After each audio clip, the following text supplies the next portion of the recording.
क्या आपको जीएटी लेना है, क्या आपको डोमेन लेना है। अगर आप ह्यूमैनिटीज से ग्रेजुएशन अपनी कंप्लीट कर लेते हैं तो भविष्य में आपके पास कैरियर ऑप्शंस कौन कौन से हैं और कौन कौन सी देश की टॉप यूनिवर्सिटी हैं जो आप सभी कला वर्ग के छात्रों के लिए ओपन है। नमस्कार प्यारे बच्चे, कैसे हैं आप सभी।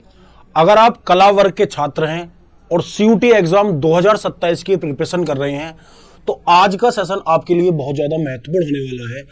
इस सेशन के अंदर हम लोग बात करेंगे कि सीयूटी एग्जाम 2027 में आपका जो कोर सब्जेक्ट है, डोमेन सब्जेक्ट आपको कितने रखने हैं, क्या आपको जीएटी लेना है, क्या आपको डोमेन लेना है। अगर आप ह्यूमैनिटीज से ग्रेजुएशन अपनी कंप्लीट कर लेते हैं तो भविष्य में आपके पास कैरियर ऑप्शंस कौन कौन से हैं और कौन कौन सी देश की टॉप यूनिवर्सिटी हैं जो आप सभी कला वर्ग के छात्रों के लिए ओपन है। तो आज के सेशन में आप सभी का हार्दिक स्वागत और अभिनंदन है। सबसे पहले यहां पर हम लोग बात करेंगे डोमेन विषयों के बारे में।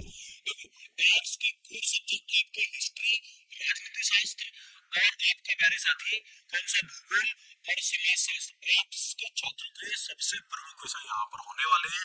ठीक है, ये आप लोग सबसे पहले समझ लीजिए। अगर आप सीयूटी एग्जाम 2027 की तैयारी कर रहे हैं तो अपने एग्जाम पैटर्न को समझिए। सबसे पहले आपको देश की किसी भी यूनिवर्सिटी में एडमिशन लेना है और 240 से अधिक यूनिवर्सिटियों को टारगेट करना है तो आपके पास सुपर 5 का प्लान होना चाहिए। सुपर 5 होता क्या है कि उसमें आपको एक लैंग्वेज लेनी पड़ती है, 3 डोमेन सब्जेक्ट लेने पड़ते हैं और एक आपको जीएटी लेना पड़ता है। अगर आपने 3 डोमेन लिए, समझ लो मेरी बात को, और एक आपने क्या लिया, लैंग्वेज ली, तो आप डीयू में एलिजिबल हो जाएंगे। अगर आपने एक लैंग्वेज ली, जीएटी लिया, तो आप बीए ऑनर्स बीएचयू में एलिजिबल हो जाएंगे। अगर आपने एक डोमेन लिया, एक लैंग्वेज ली और एक प्यारे बच्चे आपने जीएटी लिया तो आप इलाहाबाद यूनिवर्सिटी में एलिजिबल हो जाएंगे। तो इस तरीके से जो आपकी देश की यूनिवर्सिटी है सभी का क्राइटेरिया आपका अलग अलग होता है, तो इसलिए आपको सुपर 5 का प्लान लेकर चलना पड़ता है। तो यहां पर सेक्शन फर्स्ट में आपको भाषा लेनी है, हिंदी, अंग्रेजी, या आप अदर बेल्ट से आते हैं तो 13 रीजनल लैंग्वेज में से आप कोई सी भी ले सकते हैं और भाषा वो होती है जिसे लिखा या और पढ़ा जा सके।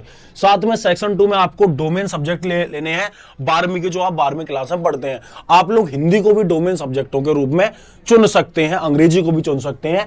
ठीक है, जो बहुत से बच्चे कहेंगे भैया हमारे पास तो फिजिक्स केमिस्ट्री था, इंग्लिश हिंदी था, तो इंग्लिश को भी आप लोग, हिंदी को भी डोमेन सब्जेक्ट के रूप में चुन सकते हो। तो ये 3 से 4 विषय चुनने होते हैं, लेकिन आप लोग 3 चुनना।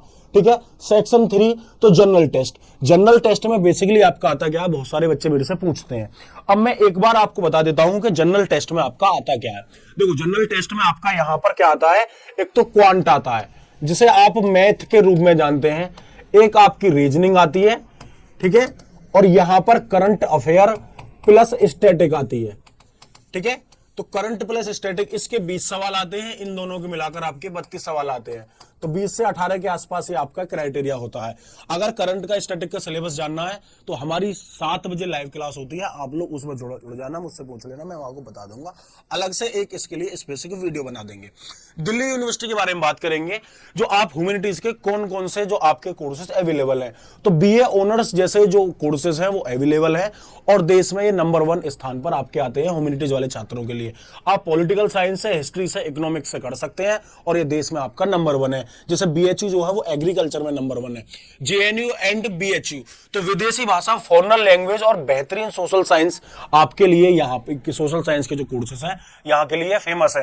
और जेएनयू से में एडमिशन होना थोड़ा सा कठिन है, जो टॉप के 100 स्टूडेंट होते हैं, क्योंकि बीएचयू में अंडर ग्रेजुएट की जो सीटें हैं वो आपकी यहां तो काफी हैं, लेकिन जेएनयू में मात्र अंडर ग्रेजुएट की 350 सीटें हैं। जो टॉप परफॉर्मर होते हैं वही यहां पर जाते हैं। तो अगर आपको जेएनयू में जाना है तो आपको दिन रात एक करके आपको तैयारी तगड़े तरीके से करनी होगी, मतलब एक भी नंबर आपको नहीं कटना चाहिए।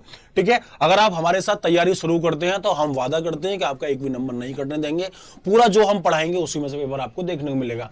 अब यहां पर बात करते हैं कि अगर आप ह्यूमैनिटीज के छात्र हैं तो आपके लिए कैरियर के स्कोप क्या क्या रहने वाले हैं। तो देखो, आप यूपीएससी में जा सकते हैं, यूपीएससी का एग्जाम दो और आईएएस, आईपीएस, आईएफएस, ठीक है, आईआरएस जैसे उच्च सरकारी सेवाओं पर जा सकते हैं। आप लोग डीएम बन सकते हैं, आप एसएसपी बन सकते हैं, यहां पर आप लोग कानून लॉ में कर सकते हैं, तो आप लोग एडवोकेट वगैरह बन सकते हैं। आजकल देख रहे हैं सुप्रीम कोर्ट और हाई कोर्ट के वकील का कितना रुतबा है।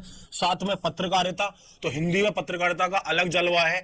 एक व्यक्ति है सौरभ द्विवेदी, उन्होंने बहुत तगड़ी चीजें की हैं। शिक्षा और उच्च शोध, आप शिक्षा में भी जा सकते हैं, तो आपके लिए बहुत ही शानदार विकल्प है आर्ट्स ह्यूमैनिटीज के छात्रों के लिए। ठीक है, चलिए, हाँ, आर्ट्स वाला इंजीनियर नहीं बन सकता, वो एक अलग चीज है। ठीक है, अब यहां पर आपकी बहुत ज्यादा क्या है, आपकी कड़ी प्रतिस्पर्धा, कंपटीशन क्या है, बहुत ज्यादा है।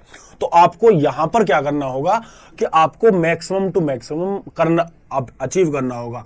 अभी लास्ट टाइम मान के चलिए इसकी कट ऑफ 940 के आसपास रहती है एवरेज, कभी 5 नंबर ऊपर, 10 नंबर ऊपर, कभी 10 नंबर नीचे, इस तरीके से डी कट ऑफ रहती है।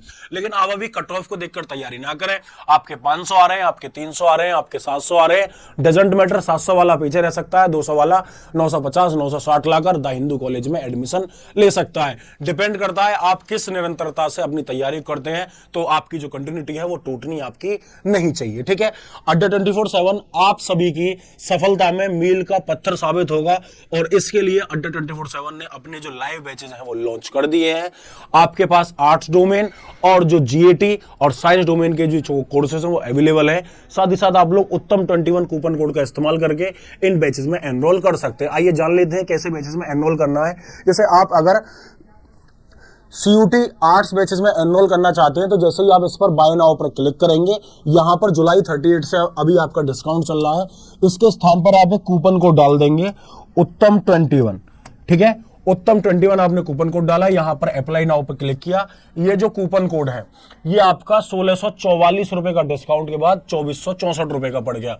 तो जो डिस्काउंट आपको 38% मिल रहा था उत्तम 21 कूपन कोड के साथ, यही डिस्काउंट आपका कितने रुपए का पड़ गया मेरे बच्चे, यहां पर।